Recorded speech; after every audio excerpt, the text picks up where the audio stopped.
Hey there, welcome to LSAT Demon Daily. I'm Nathan Fox, that's Ben Olson. We're the founders of LSATdemon.com and our weekly podcast, Thinking LSAT.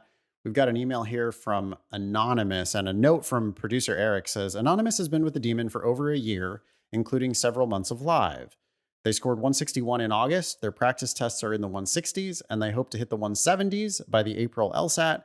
Anonymous asks for advice building a study schedule around their work as an investment banker at a big national bank, which is, by the way, a job that they do not like. Here's Anonymous's email. Anonymous says, the late hours often make it hard for me to study over the weekdays for more than an hour, but weekends are when I would complete a practice test and do drilling/time sections, section-related studying on Saturdays, and PTs or practice tests on Sundays. I'm curious what your suggestion would be for studying around the busy schedules folks in IB, investment banking, have. I have my LSAT foundations down, and it's just a matter of improving some critical thinking skills and bad habits that I may not be noticing. I have a strong resume, an LSAT GPA of 4.02, and strong letters of recommendation from my work experience and research/advocacy work I did during undergrad. I feel as if the LSAT is the only thing holding me back. Should I retake the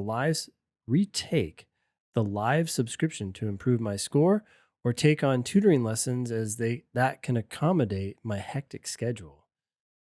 I'm curious what you think, Nathan, but Sure. when I hear this weekend schedule of practice sections on Saturdays and practice tests on Sundays, sounds like a lot.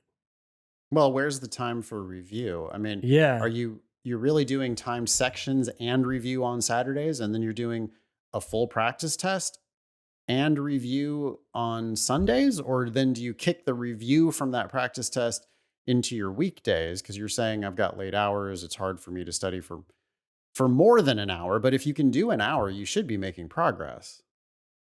Yeah. I'd look at your individual mistakes. What mistakes are you making? In live classes, if you did want to try the live subscription again, and I know you were a live student for several months, I hope it helped. You have been moving up, it looks like.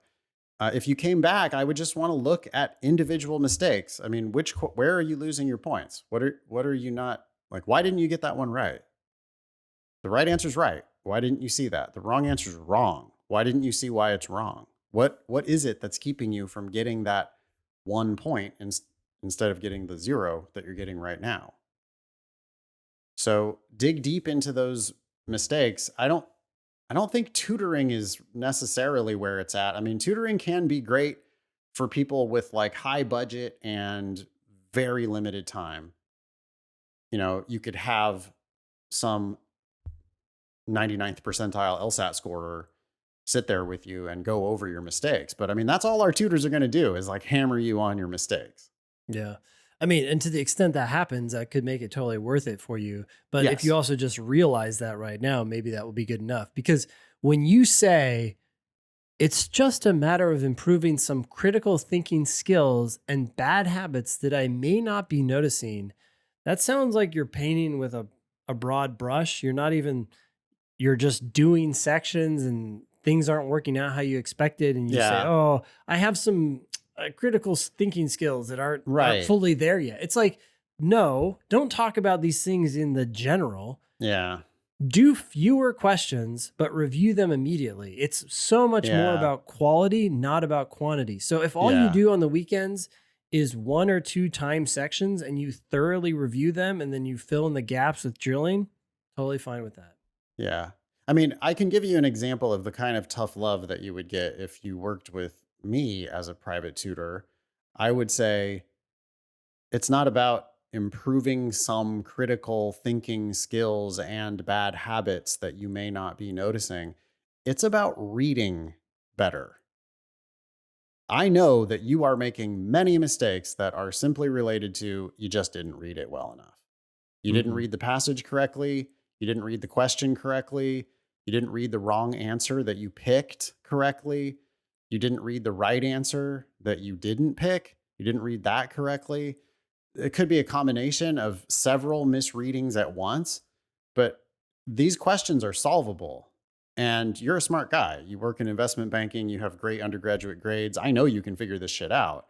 The bad habit, if there is a bad habit, it's just not trying hard enough on the individual questions. Doing too much work. Yeah, skimming the surface and not going deeper enough. It might not be a matter of effort, it might just be a matter of focus. Yeah.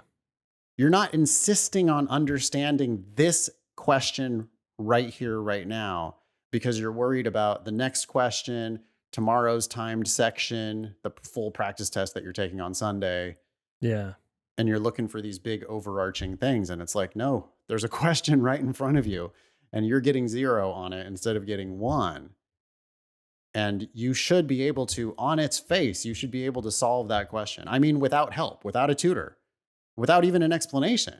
You should be able to decipher that question and figure out exactly why the right answer is wrong, or the right answer is right and the wrong answer is wrong. And then when you can't, right? So then there's a few of them that you can't do on your own.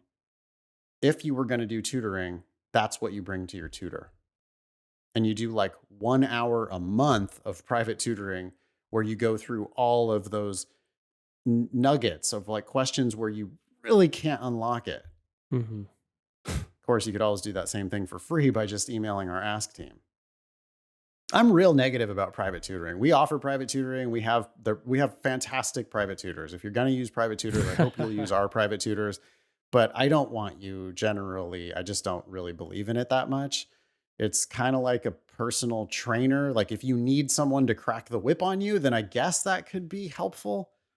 But you ultimately have to solve these questions on your own. And we've got amazing written explanations, amazing videos, and the most amazing ask button on every single question. So you can just ask a whole team of tutors for help. Yeah. But you've got to be asking, right? I think one of the worst uses of tutoring time, and frequently it's like really wealthy people who end up wanting to do this, where they show up at a tutoring session, they haven't done any work at all. And it's like, oh, well, you just want to review some LR together. Yeah. And it's like, okay, so let's do random LR questions together. I guess, I'm not saying it's a 0 because it certainly, I'm sure, is helpful to do that. But I think it would be vastly more efficient if you showed up with questions that you just really can't solve after diligently trying to solve them. Yeah. I agree. I hope that helps. I hope it helps too. I mean, try an hour of tutoring with somebody if you really want to find out what it's about. But if it was tutoring with me or Ben, I think we would both be expecting that you show up with like, it's not show me the bad habits that I have. Rather, it's you show the tutor, show me the questions that you're missing. Yeah. And you still think that this one should be B and not D. Well, now there's something that you don't understand about the way the LSAT works. And I can help you with that. I can help you unstick yourself there. Good. Thanks Keep for us writing. posted. Yeah. Email daily at lsatdemon.com if you'd like to ask us a question or share some LSAT or law school admissions news. Thanks for listening.